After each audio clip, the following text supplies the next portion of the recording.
Здравствуйте, дорогие подписчики и гости канала. Надеюсь, что у вас все хорошо. Сегодня хочу поделиться с вами простым, можно сказать, классическим рецептом буженины. Сын очень просил приготовить буженину, так что исполняю его просьбу. У меня 1 килограмм свиного ошейка. Можно использовать свиной окорок. Это даже будет правильнее. Мой папа всегда готовил буженину из свиного окорока. Она получалась очень вкусная. Мясо, конечно же, лучше брать свежее, но я использую размороженное. Готовлю буженину из того мяса, которое было в холодильнике. Бумажным полотенцем убираю лишнюю влагу из мяса. Список всех необходимых продуктов оставлю в описании под видео и в конце этого видео.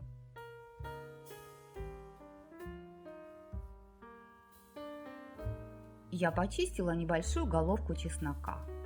Чеснок – обязательный ингредиент для буженины, и чем его больше, тем лучше. Но я все же много чеснока класть в буженину не хочу. Небольшие зубчики я нарезаю на тонкие полосы, чтобы нашпиговать ими мясо, а остальные выдавлю через пресс.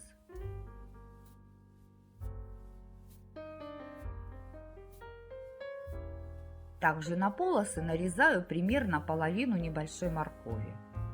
Ею я тоже буду шпиговать мясо. Вся морковь, конечно же, не уйдет.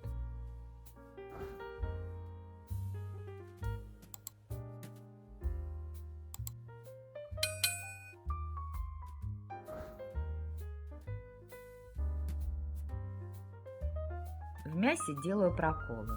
Прокалываю мясо часто и глубоко, чтобы потом из проколов не вываливались чеснок и морковь.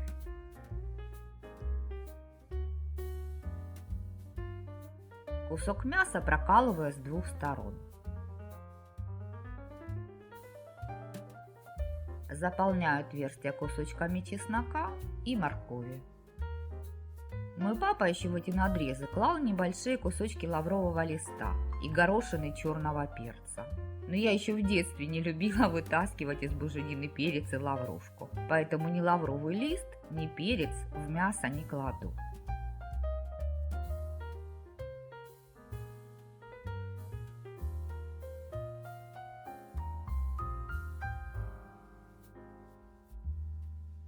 Вторую сторону мяса я также шпигую чесноком и морковью.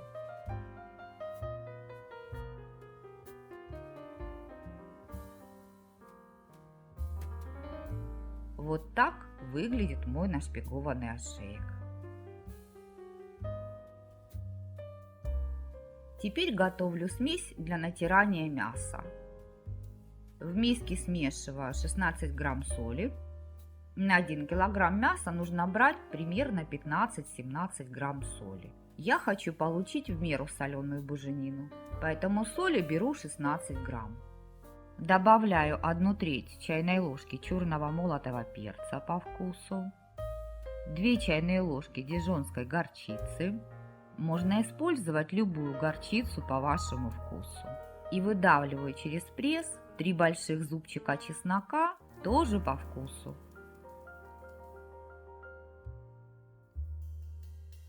Все хорошо перемешиваю до однородности и натираю этой смесью мясо. Втираю и массирую мясо с двух сторон, чтобы мясо равномерно было покрыто этой смесью. Можно также смесью заполнить отверстия в мясе.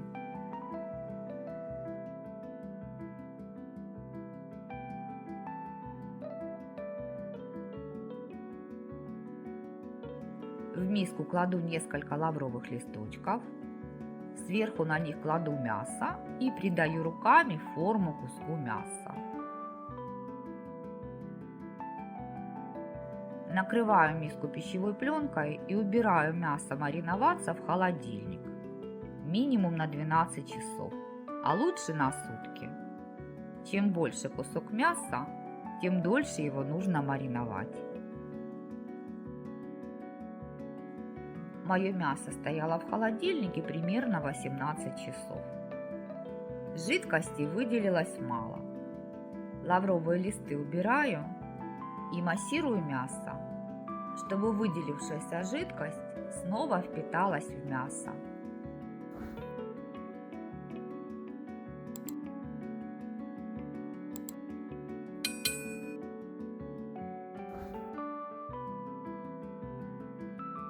Форму я застелила фольгой, ничем ее не смазывала, и уложила мясо. Сверху кладу еще лист фольги и плотно скрепляю края двух листов фольги друг с другом, чтобы во время запекания влага, которая выделится из мяса, не испарилась. Можно завернуть края фольги 2 раза. Получается такой конвертик. Отправляю форму в заранее разогретую духовку при температуре 180 градусов в режиме вверх-вниз на средний уровень. Запекать мясо нужно от часа до 1,5 часов на каждый килограмм веса мяса. Время запекания будет зависеть не только от размера вашего куска мяса, но и от возраста свиньи. Мясо молодого поросенка, естественно, запечется быстрее.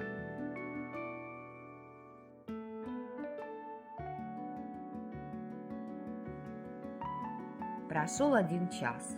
Аккуратно раскрываю фольгу. Жидкости выделилось много. Видно, что мясо не готово, так как сок, который выделяется из мяса, розового цвета. Можно проверить температуру внутри мяса. Температура готового мяса должна быть 83-85 градусов.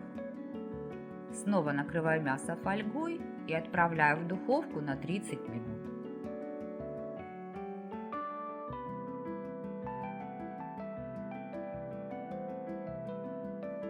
Через 30 минут мясо готово. Сок, который выделяется из мяса, прозрачный. Температура внутри мяса 81 градус.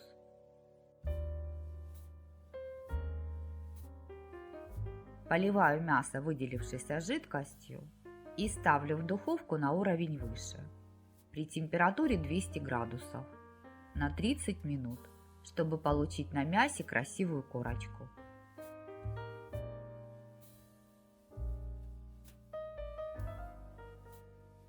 Через полчаса я буженину перевернула на другую сторону.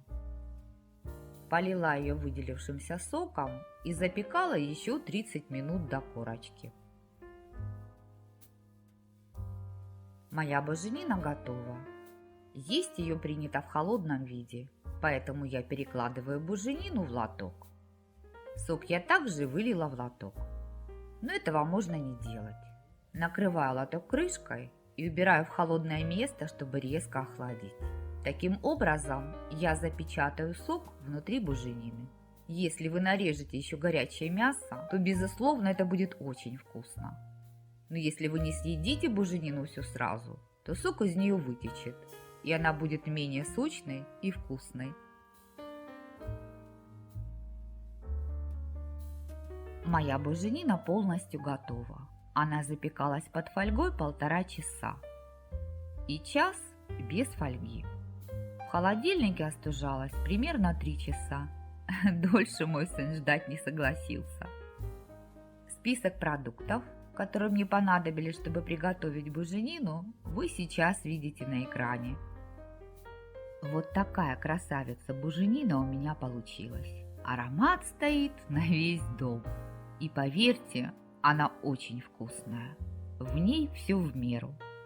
На мой вкус она почти идеальна.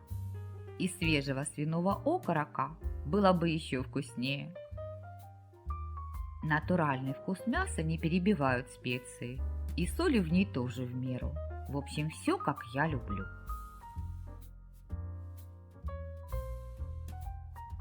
Разрежу буженину, покажу вам. В моей семье очень любят эту буженину. Мои мужчины любят с ней делать бутерброды. Сын не может дождаться, когда я закончу съемку. Ему не терпится ее попробовать. И, конечно же, эта буженина вполне достойна быть украшением праздничного стола. Мой папа всегда готовил такую буженину на Новый год. Так что для меня это вкус детства и праздника.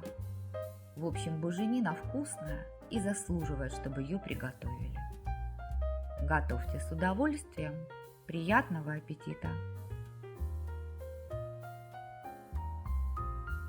Подписывайтесь на канал, оставляйте лайки и комментарии, делитесь видео с друзьями.